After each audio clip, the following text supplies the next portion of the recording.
Šī gada apkures rēķini šķiet šokējuši visu valsti un savu turpmāko rīcību likuši apdomāt pat visgodprātīgākajiem maksātājiem. Rūjienā siltumtarifs jau 5 gadus ir bijis nemainīgs un pēdējās sezonas Latvijā starp diviem lētākajiem. Taču Sijā Rūjienas siltums atklāja, ka nu ir pienācis laiks, kad uzņēmums ar tādu tarifu savu darbību turpināt vairs nav spējīgs. Šī gada 16.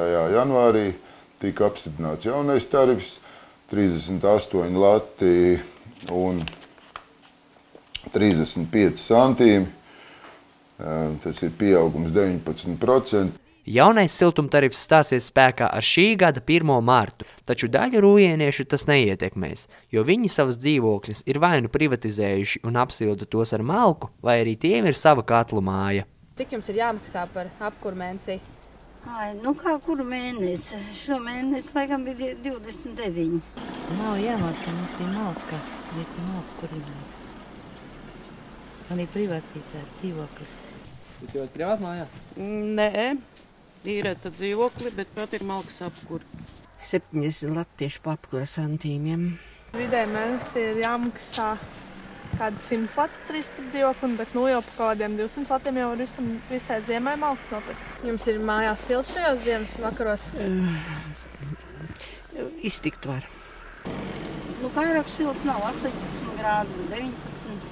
Arī Rūjienā arvien vairāk daudzdzīvokļu māju tiek nosiltinātas. Līdz ar to siltuma patēriņš tiek ievērojami samazināts. Siltinātās mājas tarifs ir no 50 centīmiem līdz 70 centīmiem, un nesiltinātās mājās ir no lats 5 līdz pat 2 latiem. No tās ir tās mājas, kur 2 lati ir tā māja, kur mājas pārvaldnieks nedara neko, lai šos siltumu taupītu un būtu jāmaksā mazāk.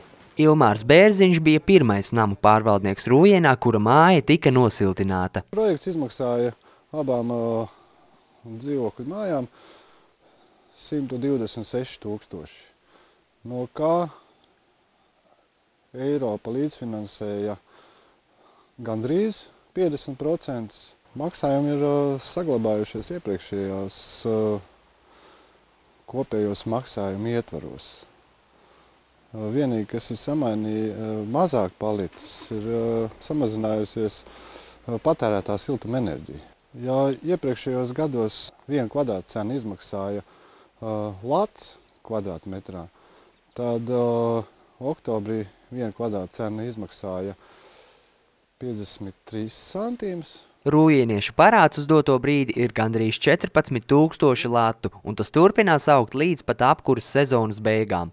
Vienīgā iespēja ietaupīt ir vai nu savu dzīvokli apsildīt ar malku, vai arī kolektīvi vienoties ar nama iedzīvotājiem un veikt jau iepriekš minēto siltināšanu, jo pat kopā ar kredītmaksājumu rēķins būs mazāks un patīkamāks, bet siltums lielāks. Amanda Anna Bērziņa, Arturs Gruzdiņš, Rūjienas televīzija.